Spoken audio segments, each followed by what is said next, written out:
Vamos aprender o que é e como funcionam os conversores AD, em específico o conversor paralelo e o de aproximação sucessiva. Antes, vamos passar rapidamente por algumas definições básicas. Primeiro, é importante entender a diferença entre o sinal analógico e o digital. Sinal, neste caso, é um valor de tensão. No exemplo que nós temos aqui, existem dois gráficos que informam um valor de tensão pelo tempo. O gráfico da direita é uma espécie de reconstrução digital do gráfico da esquerda.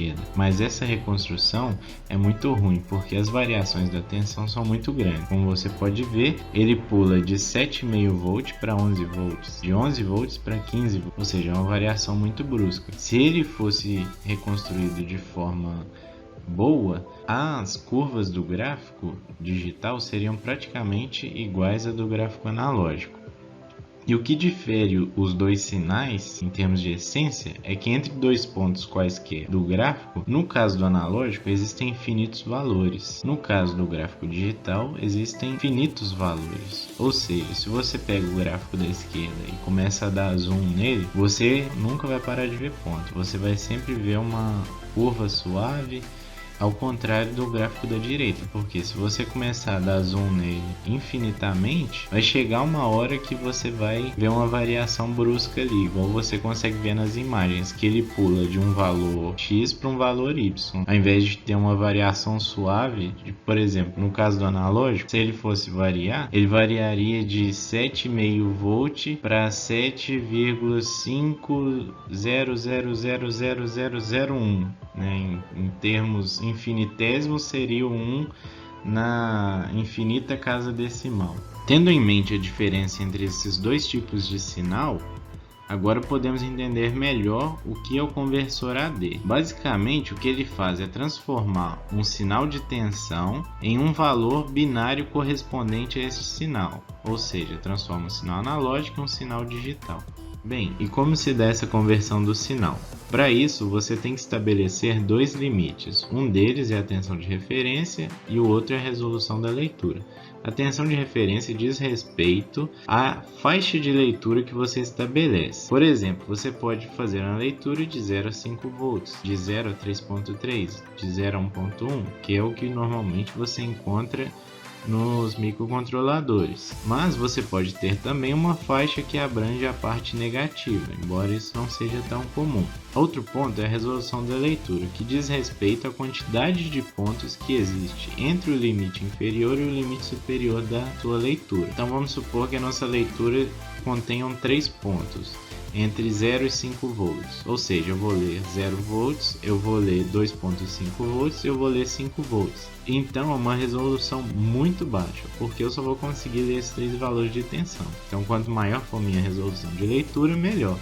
Quanto menor, pior. E essa resolução tem tudo a ver com o que foi mostrado no slide anterior sobre a variação brusca da tensão.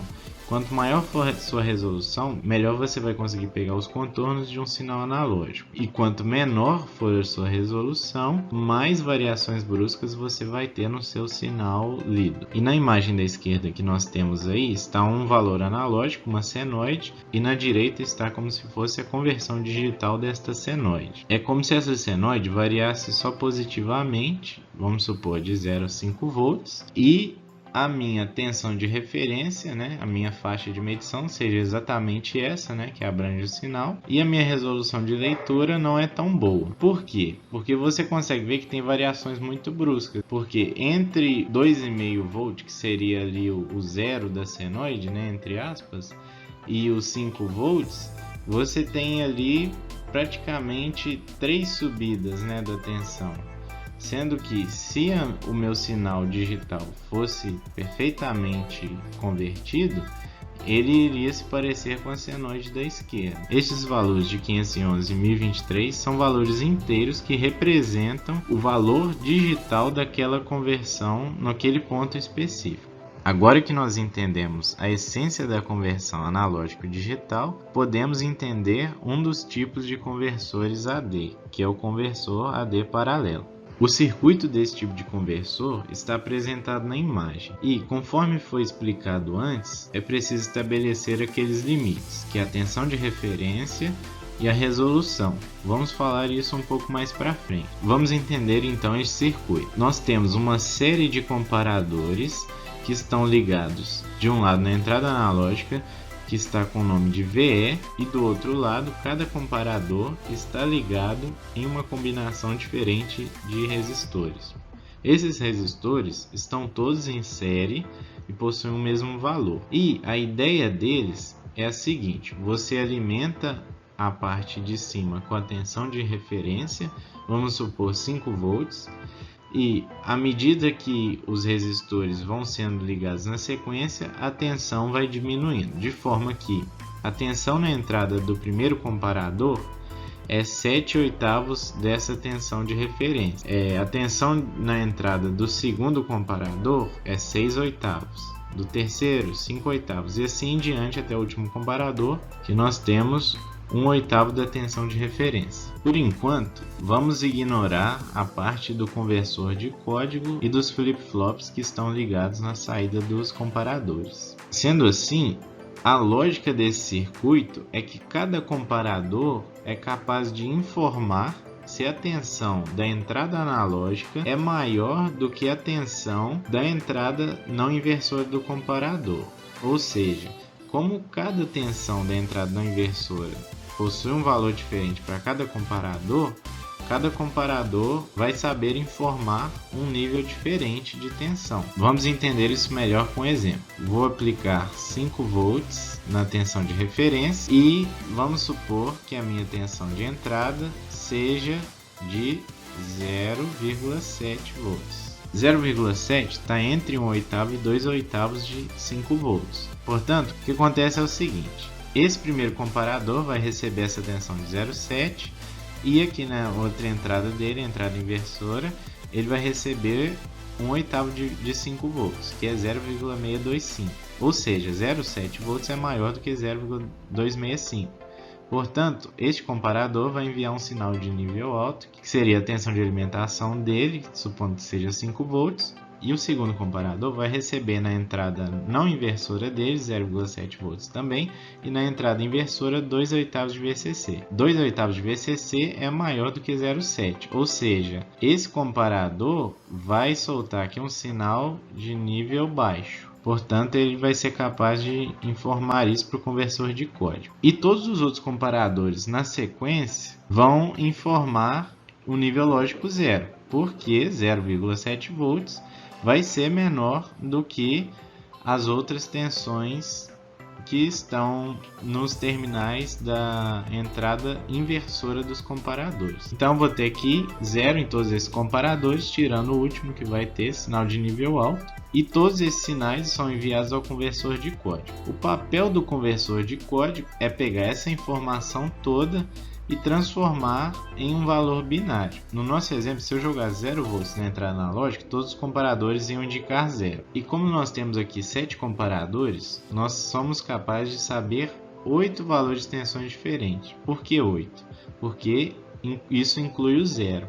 Porque se nenhum comparador for acionado, quer dizer que a minha tensão está abaixo do 1/8 de VCC, que é o 0 volt, ou toda a escala de 1/8 para baixo. Portanto, eu tenho que codificar essa informação em valores binários correspondente a valores de 0 a 7.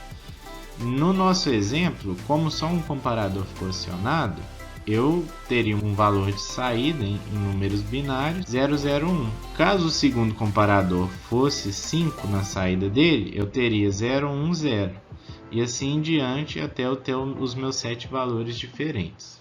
Ok, agora vamos passar para o próximo tipo de conversor, que é o conversor AD de aproximação sucessiva. Este tipo de conversor possui 3 partes principais. A primeira delas é a lógica de conversão, que vamos analisar logo o que ela faz.